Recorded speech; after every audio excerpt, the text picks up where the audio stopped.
হে WhatsApp, কেমন আছো তোমরা সবাই? আশা করি সবাই ভালো আছো। তো আমাদের ব্লগটা আজকে এখানে স্টার্ট করা যাক। তো ফার্স্টে আমরা বলে দিচ্ছি সরি যে আমাদের এই ভয়েসটা প্রপারলি আসেনি, এর জন্য সরি।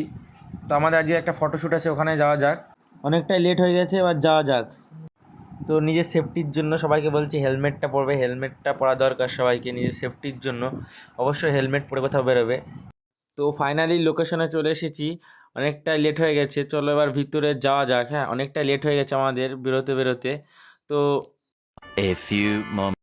তো দাদাভাইকে একটা ফটোশ্যুটও পোজ দেখাচ্ছিলাম, তো দাদাভাই কিছুতে পাচ্ছিল না। তো গাইস আজকে ওয়েদারটা দেখো কত সুন্দর দেখো, কিন্তু প্রচণ্ড গরম ছিল। আর জাস্ট আকাশের ভিউটা দেখো, জাস্ট ওয়াও, শুধু ভিউটা একবার দেখো। ওয়াটের দিকে আমি বোরিং হয়ে গেছি, কিন্তু আমার দীপঙ্কর ভাই দেখো ওই বলে ফটো তুলতে ব্যস্ত।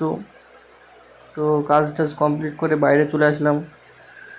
তো বাইরে এসে ভাই বললো চল এবার বিরিয়ানি খাওয়া যাক। তো ফাইনালি বিরিয়ানির দোকানে চলে আসলাম।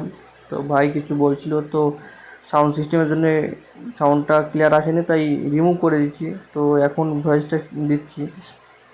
তো দীপঙ্কর ভাই বলছে ভাই এখানটায় বিরিয়ানি সব থেকে ভালো। তো বিরিয়ানি খেয়ে দীপঙ্কর ভাই দেখো বলবে বিরিয়ানিটা কেমন হয়েছে। আর আমার তো ভাই খিদির জ্বালায় পেটের মধ্যে ছুঁচো করছে, তো আমি খেতে লেগেছি বিরিয়ানি ভাই।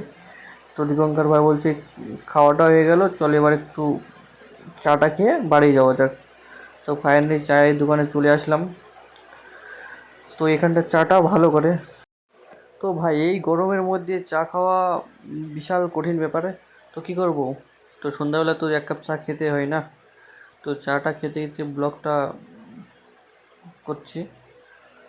তো ব্লগটা কী করবো বলো, তোমাদের ভালোবাসা পেতে হলে টুকটাক তো ব্লগ করতে হবে না। তো দীপঙ্কর ভাই কথা বলছে আর আমি দেখো চাটা খেয়ে যাচ্ছি, কিন্তু এগুলো প্রচণ্ড গরম পড়ছে, গাল মুখ পুরো ঘেমে চান হয়ে গেছে।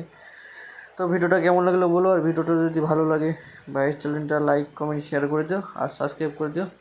তো চলো দেখা হচ্ছে নেক্সট কোনো একটা ভিডিওতে। টাটা।